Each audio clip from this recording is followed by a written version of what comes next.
بسم اللہ الرحمن الرحیم۔ سبھی دیکھنے سننے والوں کو ہمارا سلام پہنچے۔ امید کرتا ہوں کہ آپ سب لوگ جہاں بھی ہوں گے خیریت سے ہوں گے۔ نام رضوانہ، عمر 13 سال، جرم غربت، قسمت چائلڈ لیبر۔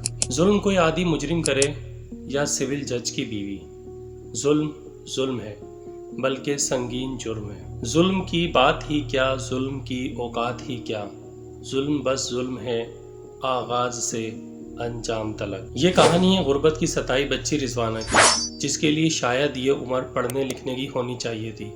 اسے بھی ڈاکٹر یا انجینئر بننا چاہیے تھا، لیکن یہ متاثرہ بچی اسلام آباد میں تعینات ایک سول جج کے گھر میں گزشتہ 6 ماہ سے بطور گھریلو ملازمہ کام کر رہی تھی، جہاں سول جج کی بیوی نے اس پر بہیمانہ تشدد کیا۔ متاثرہ بچی کا تعلق پنجاب کے شہر سرگودا سے ہے۔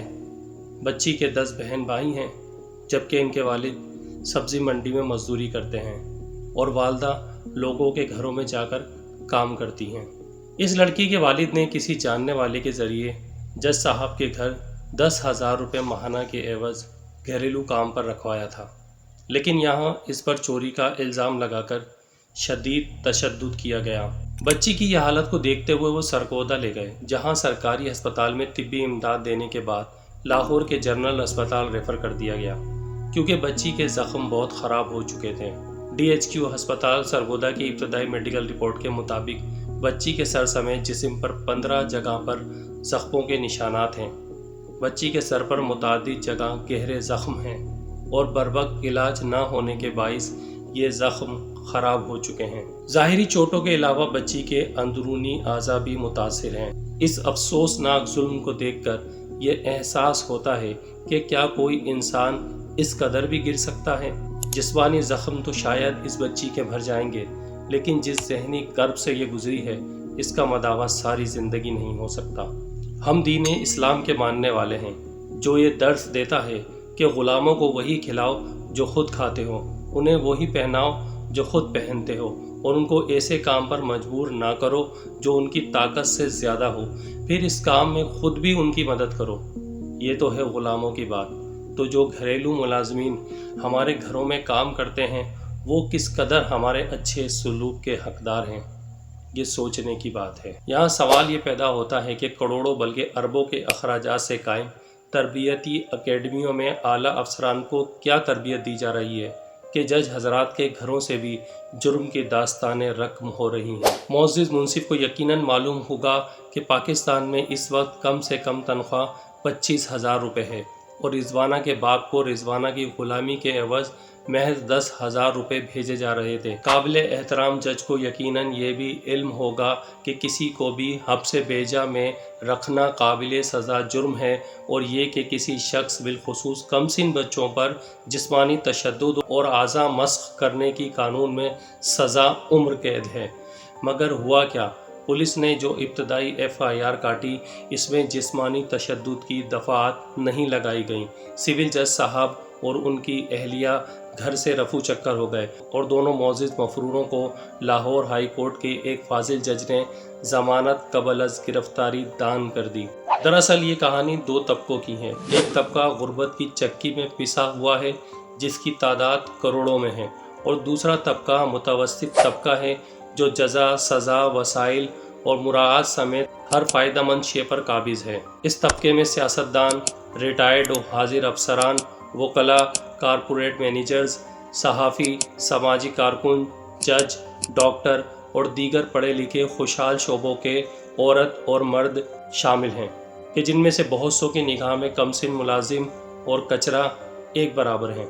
شاید ناظرین کو یاد ہو کہ اس سے ملتا جلتا واقعہ 2017 میں پیش آیا تھا، جب ایک ایڈیشنل جج اور اس کی بیوی نے 10 سالہ ملازمہ بچی کے ہاتھ پاؤں اور جسم کے دوسرے حصوں کو گرم لوہے سے بار بار جلایا، حتیٰ کہ اس کے چہرے پر بھی بدترین تشدد کیا گیا۔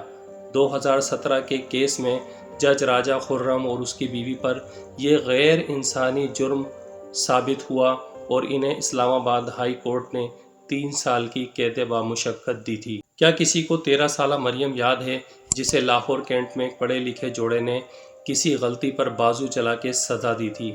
یا 7 سال کی زہرا یاد ہے، جسے اس کے مالک نے راولپنڈی کے اپنے گھر میں کسی غلطی پر مار مار کر ہلاک کر دیا تھا۔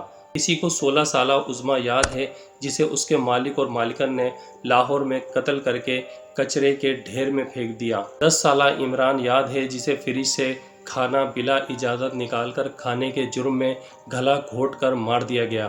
یا پھر وہ کمسن ملازمہ کہ جس کی گود سے مالکن کی بچی زمین پر گر گئی تو اس کے بدلے ملازم بچی کو مالکن نے خود ہی موت کی سزا دے ڈالی۔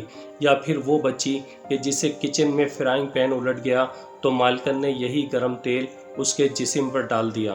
2020 میں گھروں میں کام کرنے والی بچیوں پر ایک رپورٹ تیار کی گئی تھی جس کے مطابق ان مظلوم و مجبور بچیوں پر 10 سالوں کے دوران جسمانی تشدد، جنسی زیادتی، حتیٰ کہ قتل تک کے 140 واقعات سامنے آئے، اور جو واقعات سامنے نہیں آئے ان کی تعداد کہیں زیادہ ہے۔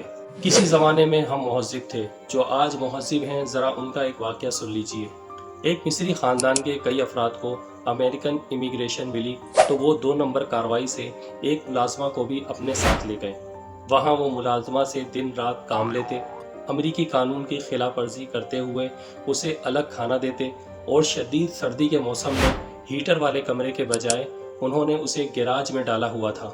جب پڑوسیوں کے علم میں یہ صورتحال آئی تو انہوں نے ڈپارٹمنٹ آف لیبر کو اطلاع دی۔ یہ محکمہ کمپنیوں میں ہی نہیں، گھروں میں بھی کام کرنے والے ملازمین کے حقوق، ان کے معاوضے اور دیگر سہولتوں کا مکمل تحفظ کرتا ہے۔ اگر کوئی کارخانہ یا گھرانہ قوانین کی خلاف ورزی کا مرتکب پایا جائے تو اس کے خلاف شدید ایکشن ہوتا ہے۔ ڈپارٹمنٹ نے امریکی شہر میں اس مصری گھرانے پر چھاپہ مارا۔ جب مصری خاندان کے خلاف ملازمہ سے بدسلوکی کے الزام ثابت ہوئے تو امریکی عدالت نے اس خاندان کے تمام افراد کی امیگریشن منسوخ کر دی اور انہیں 10 برس کی سزا دی جو انہیں امریکی جیلوں میں ہی کاٹنا تھی۔ عدالت کے حکم پر امریکی حکومت نے مصری ملازمہ کو مکمل شہریت دی، اس کا وظیفہ مقرر کیا اور اسے انگریزی سیکھنے کے ادارے میں داخل کروایا۔ اور ہمارے یہاں یہ عالم ہے کہ ہمارے ہاں کم از کم 3 کروڑ بچے اسکولوں سے باہر ہیں۔ ہماری حکومتوں کو قوم سازی، بچوں کے تعلیمی تحفظ، ان کی صحت و خوراک اور آبادی کی مناسب منصوبہ بندی اور فلاح و بہبود کو یقینی بنانے کی طرف توجہ دینے کی فرصت ہی نہیں۔ جب کوئی ایسا روح کو تڑپا دینے والا واقعہ سامنے آتا ہے تو کچھ لوگ یہ بھی کہتے پائے جاتے ہیں کہ لوگ کیا کریں، انہیں مجبوراً بچوں کو کام پر لگانا پڑتا ہے۔ مجبوراً کام پر اس لیے لگانا پڑتا ہے کہ ریاست اپنی ذمہ داری سے غافل ہے۔